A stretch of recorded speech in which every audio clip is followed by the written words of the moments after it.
नमस्कार। चलिए आज बात करते हैं एक ऐसी टेक्नोलॉजी की जो आजकल हर जगह है।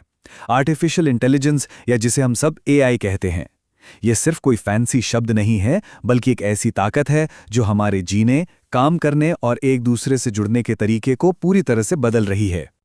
कभी सोचा है कि फोन बस चेहरा देखकर कैसे खुल जाता है, या फिर किसी स्ट्रीमिंग सर्विस को कैसे पता चल जाता है कि हमें अगली कौन सी फिल्म देखनी चाहिए? नहीं, ये कोई जादू नहीं है। असल में इन सब के पीछे एक ही जबरदस्त टेक्नोलॉजी काम कर रही है। तो चलिए इसे थोड़ा आसान बनाते हैं। अगले कुछ मिनटों में हम इसी जादू के पीछे का राज खोलेंगे। हम जानेंगे कि एआई असल में है क्या, ये कितने तरह का होता है, आज हमारी दुनिया पर इसका क्या असर पड़ रहा है और आने वाले समय में ये हमें कहाँ ले जाने वाला है। तो शुरू करते हैं अपने पहले सेक्शन से। देखिए, एआई अब सिर्फ साई-फाई फिल्मों की चीज नहीं रही, ये हमारे रोज की जिंदगी का एक अहम हिस्सा बन चुका है। शायद हमें पता भी नहीं चलता, पर हम दिन में कई बार इसका इस्तेमाल करते हैं। याद है, हमने शुरू में कुछ सवाल पूछे थे, वो सभी एक ही टेक्नोलॉजी की तरफ इशारा करते हैं। ये एक तरह की अदृश्य शक्ति है जो पर्दे के पीछे लगातार काम कर रही है ताकि हमारे अनुभव और आसान, तेज और ज्यादा पर्सनल बन सकें। और उस टेक्नोलॉजी का नाम है आर्टिफिशियल इंटेलिजेंस। जी हाँ, यही वो इंजन है जो हमारे गैजेट्स को सिर्फ मशीन न रखकर हमारे स्मार्ट साथी बना देता है। ठीक है, तो अब आते हैं सबसे बड़े सवाल पर, सेक्शन 2 में।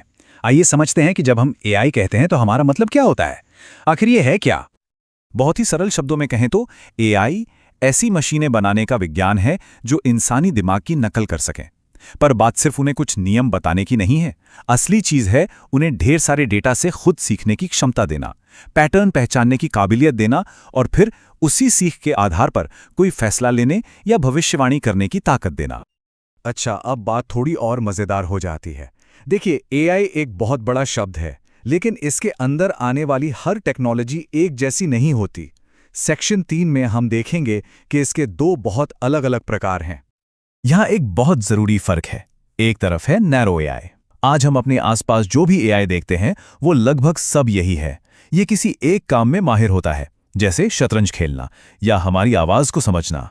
और दूसरी तरफ है जनरल एआई, एक ऐसी मशीन जो हर वो दिमागी काम कर सके जो एक इंसान कर सकता है। ये अभी भी साई-फाई फिल्मों की ही बात है। तो अब जब हम ये जान गए हैं कि हम नैरो एआई की दुनिया में जी रहे हैं, तो सेक्शन 4 में ये देखते हैं कि ये असल में काम कहाँ आ रहा है। और आप देखेंगे इसका इस्तेमाल पहले से ही बहुत बड़े पैमाने पर और काफी प्रभावशाली तरीके से हो रहा है। ये हर जगह है। गूगल मैप्स में ट्रैफिक का हाल बताने वाला एआई है, अमेज़न पर हमें चीज़ें रेकमेंड करने वाला एआई है, सिरी और एलेक्सा की आवाज़ एआई है, यहाँ तक कि एक्सरे देखकर डॉक्टरों की मदद करने वाला और गूगल ट्रांसलेट के पीछे का इंजन भी एआई ही है। तो आपने देखा, इन सभी मामलों में एआई इंसानी काबिलियत की जगह नहीं ले रहा, बल्कि उसे और बढ़ा रहा है। ये एक बहुत ही पावरफुल टूल है जो हमें तेजी से रास्ते खोजने, बेहतर फैसले लेने और यहाँ तक कि जाने बचाने में भी मदद कर रहा है। तो ये सब हमें किस दिशा में ले जा रहा है? हमारे आखिरी सेक्शन में चलिए थोड़ा आगे देखते हैं और सोचते हैं कि सबका असल मतलब क्या है। और यही सबसे जरूरी बात है जो हमें समझनी है। एआई का असली मकसद फिल्मों वाले रोबोट बनाना नहीं है। इसका मकसद टेक्नोलॉजी को और ज्यादा स्मार्ट और ज्यादा मददगार बनाना है और आखिर में हम इंसानों के लिए ज्यादा उपयोगी बनाना है।